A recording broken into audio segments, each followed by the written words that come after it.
ठाणे पोलिसांच्या गुन्हे शाखेने कल्याण फाटा परिसरात मोठी कारवाई करत तब्बल 1.520 किलो एमडी अर्थात मेफेड्रॉन ड्रग जप्त केले।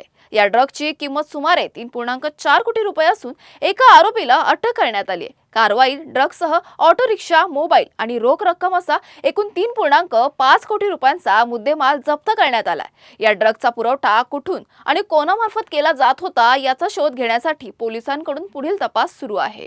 गुन्हे शाखा घटक 1 चे पोलीस निरीक्षक अमोल वालजडे आणि त्यांच्या टीमला माहिती मिळाली होती की मुंब्रा शिळडागर हद्दीमध्ये एक इसम हा अंमली पदार्थ विक्रीसाठी येणार आहे। मेफेड्रॉन एमडी हा अंमली पदार्थ घेऊन तो विक्री करण्यासाठी येणार आहे। त्या अनुषंगानं एसीपी शेखर बागडे, पोलीस निरीक्षक अनिल शिंदे आणि त्यांच्या टीमने सापळा कारवाई आयोजित केली, ज्यामध्ये सलमान मुन्ना शेख राहणार मुंब्रा याला ताब्यात घेऊन त्याच्याकडून झडती घेतली असता त्याच्याकडे एकूण 1 किलो 520 ग्रॅम मेफेड्रॉन एमडी हा अंमली पदार्थ मिळून आला।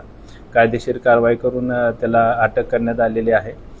सदर मुद्देमालाची किंमत अंदाजे 3 कोटी रुपये आहे। त्याचा पोलीस कस्टडी रिमांड हा 31 तारखेपर्यंत आहे।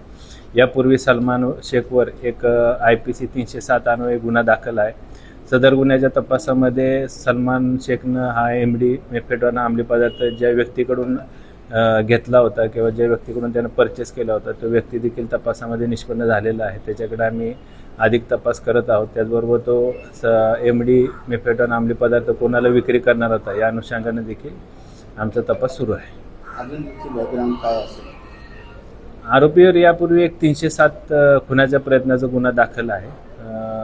पूर्वी त्याच्यावर ड्रगच्या अनुषंगाने किंवा NDPS कायद्यान्वये काही गुन्हे दाखल नाहीत, परंतु NDPSच्या या ड्रग पेडलिंगमध्ये किंवा ड्रगच्या खरेदी विक्रीमध्ये त्याचा सहभाग असल्याचं निष्पन्न झाले। हा ड्रग्स कुठून आणला होता?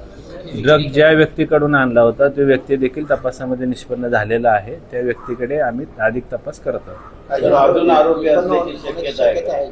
अजून आरोपी निष्पन्न होऊ शकतात, कारण या ड्रगच्या खरेदी विक्रीमध्ये इतरही काही इसमांचा सहभाग असल्याचं तपासात निष्पन्न झालं आहे। पोलीस कस्टडी किती? 31 तारखेपर्यंत।